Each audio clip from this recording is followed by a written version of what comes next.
నమస్తే welcome to signal TV. ITDA పరిధిలో గిరిజన స్కూళ్ళలో చదువుకునే బాలికలకైతే యూనిఫామ్లు కుట్టే వాళ్ళు, అంటే వీరు కూడా గిరిజన జాతికి చెందిన వాళ్ళే.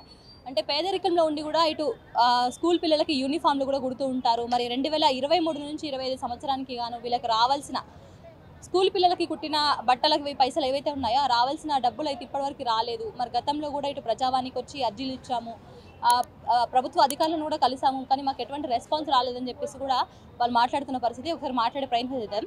అమ్మ నమస్తే. సరే నమస్తే. ఏం పేరు మీ పేరు? జీ లక్ష్మి. లక్ష్మి గారు ఎక్కడి నుంచి వచ్చారు మీరు? కాగజ్నగర్ మండలం నుంచి వచ్చాను.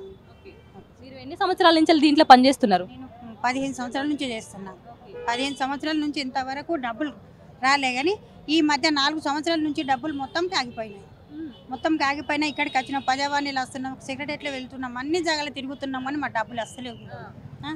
ఎన్నిసార్లు 15,000 10,000 అక్కడికి వెళ్ళి వస్తున్నాం ఖాళీగా వెళ్ళిపోతున్నాం. టోకన్ నెంబర్ ఇస్తున్నారు, అది క్యాన్సిల్ అయిపోతుంది మేడం. ఇంకా వస్తలేవు మేడం డబ్బులు మాకు. ఇప్పుడు ఏం చేయాలా? మాకు ఇప్పుడు ఏమైనా ఇంటికి పోతే మాకు గుండు పట్టుకొని గుండు గీకేటోళ్ళు ఉన్నారు, అంతమంది ఇంటి ముంగట కూర్చుంటున్నారు. ఎక్కడికి వెళ్ళి డబ్బులు ఇవ్వాలి మేము? ఏం చేయాలి మేము ఈ డబ్బుల గురించి? మాకు డబ్బులు వస్తలేవు. మాకు ఏ చర్యలైనా తీసుకోండి, కానీ మాకు డబ్బులు చేయండి. ఇప్పుడు 15 సంవత్సరాల నుంచి వెళ్ళి మీరు బట్టలు కుడుతూ ఉన్నారు స్కూల్ పిల్లలకి. గతంలో ఎప్పుడైనా ఇట్లా జరిగిందా? లేదు, ఎప్పుడు జరగలేదు. వచ్చేసినాయి, అప్పుడు వచ్చినాయి, ఇప్పుడే ఆగిపోయినాయి. ఏ సంవత్సరానికి ఆ సంవత్సరానికి వస్తుండేనా? వస్తుండే. మీరు ఒక్కొక్కరు అంటే ఇంతమంది ఉన్నారు, ఇప్పుడు మీరు అందరు కుట్టే వాళ్ళేనా? ఇప్పుడు ఒక్కొక్కరు ఎన్ని బట్టలు అని కుడుతుంటారు, మీకు ఎంత వస్తుంది? 6,000 జతలు కుడుతూ ఉంటాం. ఎప్పుడు ప్రతి సంవత్సరం 5,000 6,000 కుడతాం. మొత్తం వచ్చేస్తాయి. కానీ ఈ 4 సంవత్సరాల నుంచి 19 నుంచి లాక్డౌన్ ఎప్పటి నుంచి అయిందో అప్పటి నుంచి డబ్బులు నాకైతే రాసలేదు. కొన్ని ఆగినాయి, కొన్ని వచ్చినాయి. ఒక సంవత్సరానికి 5,000 బట్టలు కుడతారు 5,000 మందికి. మీకు ఎంత వస్తుంది అసలు? మీ పని వేతనం ఎంత ఉంటుంది? 5 లక్షల వరకు ఉంటుంది. 5 లక్షల నుంచి మాకు ఆశీర్వాద అయితే మొత్తం వెనుకబడ్డ ఏరియా. మాకు అసలు ఎవ్వరు పట్టించుకుంటలేరు, మాకు డబ్బులు ఇస్తలేరు. ఎన్నిసార్లు వస్తున్నాం, ఇక్కడ మురబెట్టుకుంటాం, వెళ్ళిపోతున్నాం, ఎవరు ఇస్తలేరు. ఇక్కడ ఏమంటున్నారు లోపల అధికారులు? ఏమంటున్నారు? రాసి ఇస్తున్నారు, సిగ్నేచర్ పెడుతున్నారు, సెక్రటరీలో పోయి ఈ పొండి అంటున్నారు. ఫైనాన్స్ ఆఫీసర్లకి ఇమ్మంటే అక్కడ ఇచ్చేస్తాం, వెళ్ళి వస్తాం, అంతే. ఇంకా మళ్ళీ వెళ్ళిపోతాం ఇంటికి, అంతకన్నా ఏం లేదు. ఇక మీరు మొత్తం ఎంతమంది ఉంటారమ్మా? 20 మంది ఉంటాం. 20 మందితో పని చేసిన మనకు లాభం లేదు. లేబర్లు అంతా తీసుకున్నారు, మీరు వాడుకున్నారు, మనకు డబ్బులు ఇస్తలేరని మన ఇంట్లో పరువు తీస్తున్నారు. చెప్పే, మీకు ఎంత రావాల్సి ఉంది? మరి లోపల ఇక్కడికి వచ్చిన తర్వాత లోపల అధికారులు ఏమంటున్నారు? నా పేరు ఆడే శంకర్. నేను జైనూర్ ఐటీడీ పరిధిలో నేను 17 స్కూల్ బట్టలు కుడుతాను మేడం. అయితే నేను 10,000 డ్రెస్ కుడుతున్నాను మేడం.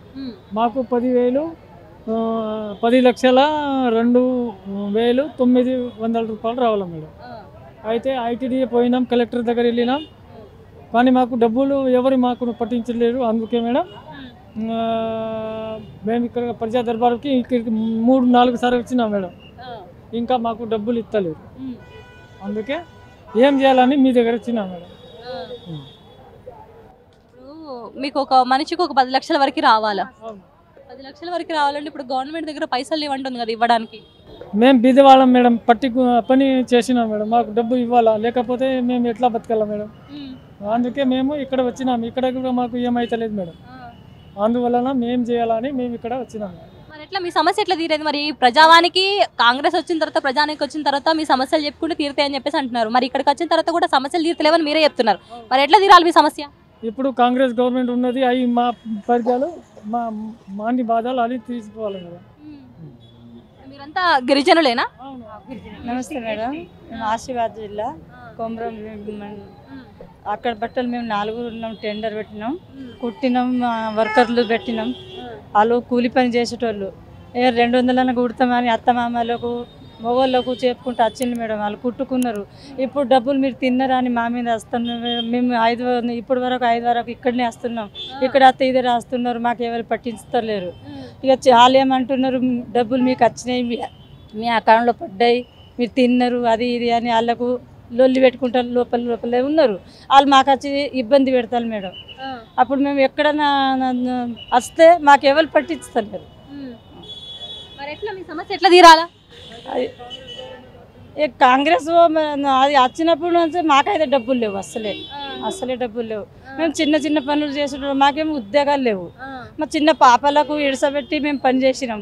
వాళ్ళు ఊకుంటారా? మరి మేము ఎంత చెప్పినా వాళ్ళు నమ్ముతలేరు. మాకు మీరు తిన్నారు, మీ అకౌంట్లో పడ్డాయి, మేము వర్కర్, మాకు తెలియదు, మీరు భూములు అమ్ముకోండి, మీరు ఏం చేసుకోండి, మాకు డబ్బులు ఇవ్వంటే మేము ఎక్కడి నుంచి 10 లక్షలు ఎట్లా ఇస్తాం? మేము కూలి పని చేసినా మాకు 200 వస్తాయి, మీ పని చేసి మాకేం లాభము? 3 సంవత్సరాలు అవుతుందని లొల్లి పెడుతున్నారు. మరి ఇప్పుడు 3 సంవత్సరాల నుంచి వెళ్ళి పైసలు వస్తలేదంటే మళ్ళీ మీదికి మిమ్మల్ని అంటున్నారా? మీకు వచ్చినాయి కానీ పైసలు మీరు తిన్నారు కానీ చెప్తలేరని చెప్పేసి అంటున్నారా? అట్లా చెప్తాం, మేము చెప్పినప్పుడు వాళ్ళు నమ్ముతారు, కానీ మేము ఇక్కడికి వస్తే నమ్ముతలేరు. మీరు పోతలేరు, మీరు తీసుకెత్తలేరు అంటున్నారు అంతే. అలా నిన్న నుంచి వచ్చి ఇక్కడనే ఉన్నాం, ఇప్పుడు వరకు ఇప్పుడు సిగ్నేచర్ పెట్టింది. ఇంకా ఎక్కడ ఓన్లీ అని చెప్తారు. అక్కడ ఆశీర్వాదే పోవాలి, మళ్ళీ ఆశీర్వాద్ పోవాలి, అది చూపించాలి. అట్లా ఉంటున్నారు. మరి ఇట్లా ఊకే అడిగిడి తిరిగినా కానీ ఊకే టైం వేస్ట్, పైసలు ఖర్చు అంత ఉంటుంది కదమ్మా. ఇల్లు పిల్లల్ని ఇడిసపెట్టి వచ్చినాము, 12,000 బండి వాళ్ళు తీసుకున్నారు, కారు వాళ్ళు. మేము తినలేదు ఇప్పుడు వరకు, నీళ్ళు కూడా తాగలేదు, ఒకటేసారి తాగి వెళ్ళినాం లోపలికి. ఇప్పుడు వరకు సిగ్నేచర్ లేదు, ఇప్పుడు సిగ్నేచర్ పడ్డది. ఇట్లా ఉన్నది మేడం మా పరిస్థితి. మేము గరీబ్ వాళ్ళం, మేము ఉద్యోగం లేవు. కలిసారా మిమ్మల్ని లోపల? సార్ ఏమన్నారు? కలిసైతే ఏమన్నారు? సిగ్నేచర్ పెట్టిళ్ళు, ఆశీర్వాద్ పోలే అని చెప్పిండు. ఎప్పటి వరకు పడతాయి అన్నారు మీ పైసలు? ఇక చెప్పింది మేడం, ఇప్పుడు రేపు పోవాలి అక్కడికి, అలా చెప్పిండు. నమ్మకం ఉందా? ఇప్పుడు అలా అయింది మేడం, నమ్మకానికి పోతున్నాం. వాళ్ళేమో పడతాయి అని ఇప్పుడు వరకు తీసుకొచ్చారు మేడం.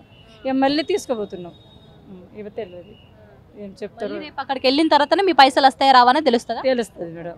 అంతే. సీఎం గారితో మాట్లాడినా, డిప్యూటీ సీఎంతో మాట్లాడితే ఏమంటున్నారు, రేపు ఇక్కడ ఢిల్లీలో ఉండే సార్, ఆ రోజు ఢిల్లీలో ఉంటే ఢిల్లీ నుంచి ఫోన్ చేసి ఇక్కడ చెప్పేస్తామా రేపు పైసలు వేపిస్తా అని చెప్పిండు. వారం రోజులు అయిపోయింది, ఇవాళ ఇంటికి ఇక్కడికి వచ్చినాం. కలవలేదు, అతను సార్తో కలుస్తామని ఇంతసేపు వెయిటింగ్ చేసినాం, కలుస్తలేడు. మాకు ఫోన్ సుగ లిఫ్ట్ చేస్తలేరు. ఎప్పుడు వచ్చారు మీరు ఇక్కడికి? మీరు పొద్దున్న 4 గంటలకు వచ్చినాము. అవును, పొద్దుటి నుంచి 4 గంటల నుంచి ఇక్కడ వెయిటింగ్ చేస్తున్నాం మేము. మీరు ఫోన్లో మాట్లాడినప్పుడు డిప్యూటీ సీఎం గారు ఏమన్నారు? ఆ అమ్మ వేపిస్తా, ఇవాళ ఫోన్ చేసి చెప్పి వేపిస్తా అని చెప్పిండు. ఇంకా ఈ పల్లె వారం రోజులు అయిపోయింది, వారం రోజులకు వచ్చేసినాం. మళ్ళీ 13,000 పెట్టుకుని బండి మాట్లాడుకుని వచ్చినాం మేము. మాకేం లాభం మేడం? చేసిన కష్టం సుఖం మాకు అందుతలేదు కదా. ఏం చేద్దాం మనకు? ఇప్పుడు ఏదైనా దయచేసి మాకు పైసలు మాకు పడేటట్టు చూడాలి. మా పైసలు మాకు ఒక 10 లక్షల వరకు వచ్చేది ఉందా? 12 లక్షలు రావాలి. 3 సంవత్సరాల నుంచి 12 లక్షలు రావాలి నాకు. సో మొత్తానికి కూడా ఐటీడీఏ పరిధిలో గిరిజనులలో ఎవరైతే చదువుకునేటోళ్ళు బాలబాలికలు ఎవరైతే ఉన్నారో మరి వాళ్ళకి యూనిఫామ్లు కూడా గత 15 సంవత్సరాల నుంచి కూడా మేము యూనిఫామ్లు కుడుతున్నాం. గతంలో ఎప్పుడు కూడా మాకు ఈ విధంగా లేదు. అయితే 2023-25 సంవత్సరానికి గాను మాకు ఒక్కొక్కరికి దగ్గర 10 లక్షలకి 12 లక్షలకి పైగానే మాకు జీతాలు వచ్చేటివి ఉన్నాయి. ఆ యూనిఫామ్లు కుడుతున్నాము. 3 సంవత్సరాల నుంచి మాకు ఇప్పటివరకు కూడా రూపాయి కూడా జమ కాలేదు. గతంలో కూడా గత వారం కిందట కూడా డిప్యూటీ సీఎం బట్టి విక్రమార్క గారితో కూడా మాట్లాడాము. మరి ఆయన ఫోన్లో మాట్లాడినప్పుడు మాకు డబ్బులు వేపిస్తామని చెప్పేసి కూడా చెప్పారు. మరి ఇప్పుడు ఇక్కడికి వచ్చిన తర్వాత పొద్దుగాల 4 గంటలకు ఇక్కడికి వచ్చినాం, 12,000 కిరాయి కట్టుకొని కూడా ఇక్కడికి వచ్చినాం. ఇక్కడికి వచ్చిన తర్వాత కూడా ఫోన్ చేస్తే లిఫ్ట్ చేస్తలేదు. ఇక్కడ అధికారులు కూడా ఎవరు స్పందించట్లేదు. మళ్ళీ ఒక పేపర్ మీద సైన్ చేసేసి మళ్ళీ ఆసిఫాబాద్ పోయి అక్కడ కలెక్టర్తో మాట్లాడుకోండి, మీ పైసలు మీకు వచ్చేస్తాయి అని చెప్తున్నారు. అక్కడికి వెళ్ళినాక కూడా మాకు నమ్మకం లేదనేది కూడా వీళ్ళు చెప్తున్న పరిస్థితి. కెమెరా పర్సన్ రాజుతో శైలజ, సిగ్నల్ టీవీ, ప్రజావాణి.